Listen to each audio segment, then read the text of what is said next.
In the broadest sense, I believe that the purpose of education is to make us better citizens of the world, nurturing our curiosity about literature and language, history and philosophy, or the arts and sciences.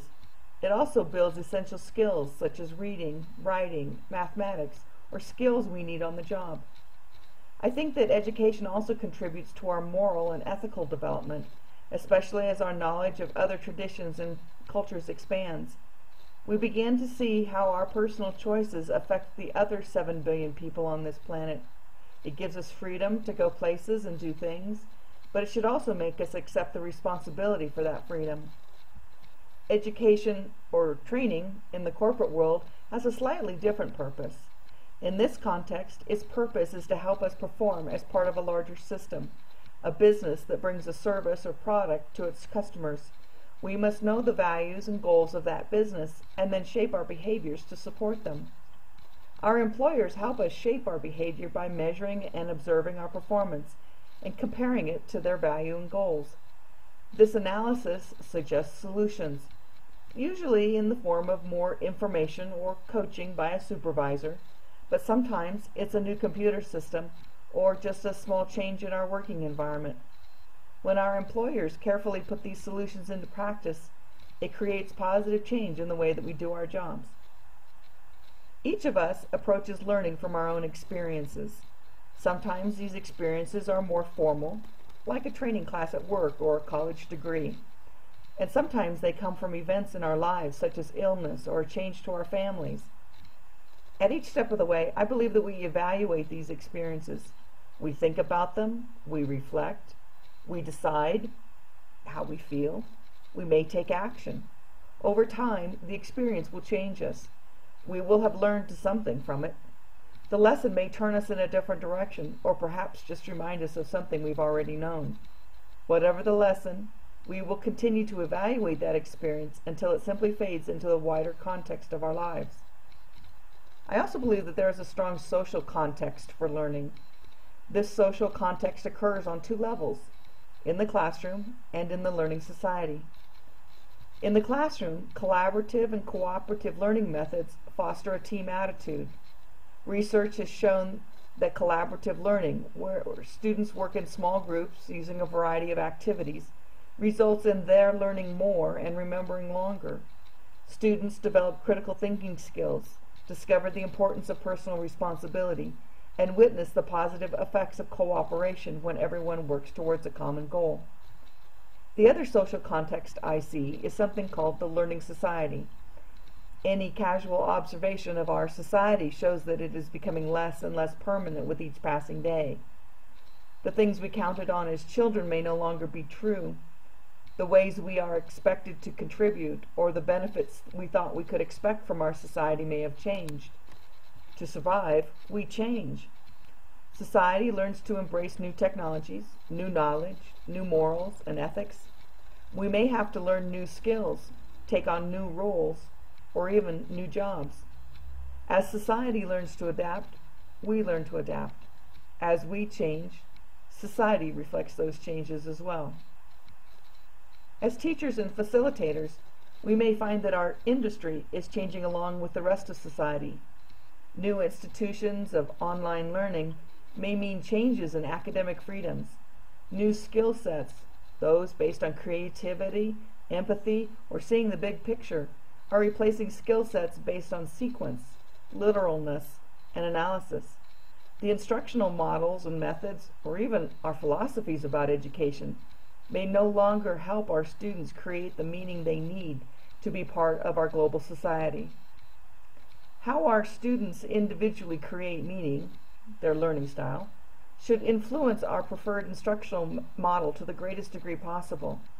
They may prefer to listen to a lecture or read from a book, investigate a question on their own, or work in small groups, play games, or brainstorm solutions to problems.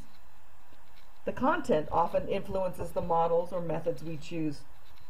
Here's some examples from a corporate training classroom. First, an employee must be able to explain how something works to a customer or perform a step-by-step procedure. Using a demonstration provides the employee with a visual reference that they can fall back on. Second, An employee must be able to complete a task on a customer's account. Teaching an employee to complete that task in a simulator is safer than if they learned on a real-time environment. They are able to try the task, then analyze and evaluate their actions, and then create change in their performance without fear. Third, one of the values a business might have is to treat all of their customers in a particular manner. Using a role-playing method that puts the employee into the position of that customer helps to build empathy, and perhaps the employee will understand why it is important for him to perform his tasks correctly and efficiently. The conflicts of these rivers, how a student constructs meaning, the content, a facilitator's instructional methods, can be tricky waters to navigate. For learning to be visually obvious, the facilitator must be tuned into each learner, skilled at recognizing learning and non-learning, and be learners themselves as they look for feedback on their instructional methods. Responding to this feedback by changing methods, by adding an activity, or using peer or private tutoring in a timely and constructive manner is essential, and is the art of teaching. For online training to be effective in a corporate setting, a business must be prepared to reinvent their whole approach to training.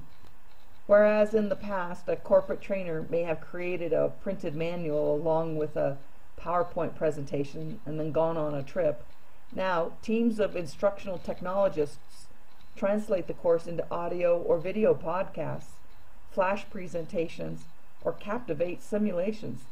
These are hosted in a learning management system that is operated and maintained by the IT department. A trainer may never see their students face to face, but meet up in a webinar or in a chat room. A simple handout now becomes a PDF. All this technology requires a substantial commitment, both in terms of resources and in terms of skill sets. There must be a commitment to retool experienced trainers to use technology in an effective manner. Not all corporate trainers, whose best skills are their people and presentation skills, are adept at using sophisticated applications that create images or edit sound and video. Some types of training adapt easily to an online environment. For example, learning to use a new version of a spreadsheet or a word processor.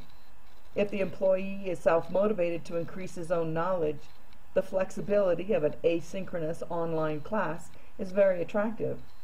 Providing these types of classes, either developed and hosted internally or by subscription to a third-party supplier, shows an employee that advancing his skills is a valuable asset to the company. Not all learners, content, or methods are suited to the online environment, however. Learners with weaker reading or writing skills may find some courses overly difficult. Those who learn best with a strong social context may find that the isolation hinders them too much. Content that is behavioral in nature is hard to assess if the trainer can't see the student. Sometimes the best instructional methods translate poorly to an online environment. For example, role-playing. To obtain the same level of return for these methods can require huge expense in order to translate them into an online technology. In conclusion, I want to say that participating in the education process in any context, whether as a teacher or as a learner, is an amazing experience. Lifelong learning has enhanced every part of my human experience. I get to greet the new and mourn the passing of the old. I can't imagine what life would be like without it.